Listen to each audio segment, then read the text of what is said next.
आगे का एजेंडा देख रहे हैं आप, विस्तार से खबरों का रुख करेंगे। पहले शादी, फिर हनीमून की प्लानिंग और हनीमून के दौरान प्रेमी के लिए पति की हत्या।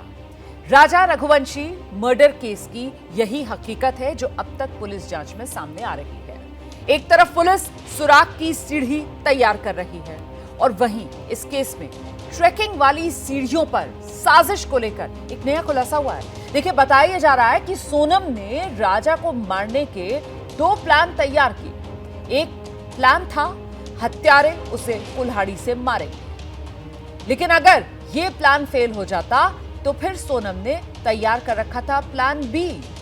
मतलब सोनम सेल्फी के बहाने राजा रघुवंशी को किसी ऊंचाई वाली जगह पर लेकर जाती और वहां से उसे नीचे धक्का दे देती। तो सोनम का प्लान ए लूट दिखाकर हत्या करवाना और सोनम का प्लान बी, अगर सुपारी किलर्स फेल हो जाएं तो सोनम सेल्फी के बहाने पति को ऊंचाई वाली जगह पर लेकर जाएगी और वहां से उसे धक्का दे देगी और हादसे में पति की मौत ये दुनिया को बताएगी। इस खबर में आगे मैं बढ़ूं उससे पहले आपको इस प्लान ए और प्लान बी के बारे में विस्तार से जरा बताते चलते हैं।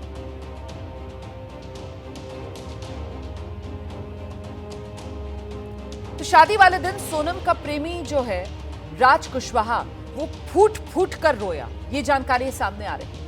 राज को दुखी देखकर उसके दोस्तों ने राजा रघुवंशी की हत्या की सोची। शादी के दिन राज ने सोनम से कहा, राजा को शिलोंग ले आओ, वहीं खत्म कर देंगे। तब सोनम राजा के पास गई और उससे कहा, राजा, मां कामाख्या के दर्शन बिना हम एक नहीं हो सकते।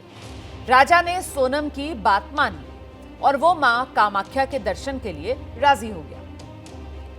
इस तरह साजिश के तहत सोनम राजा को असम ले गई और फिर वहां से शिलोंग चलने के लिए मजबूर किया। तो सोनम ने मर्डर के लिए 2 प्लान तैयार किए थे।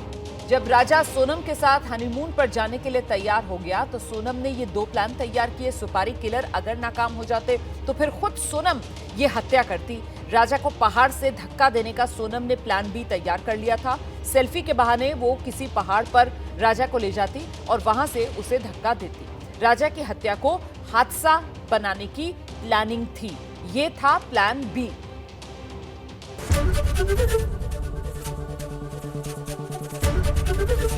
एबीपी गंगा, खबर आपकी, जुबान आपकी।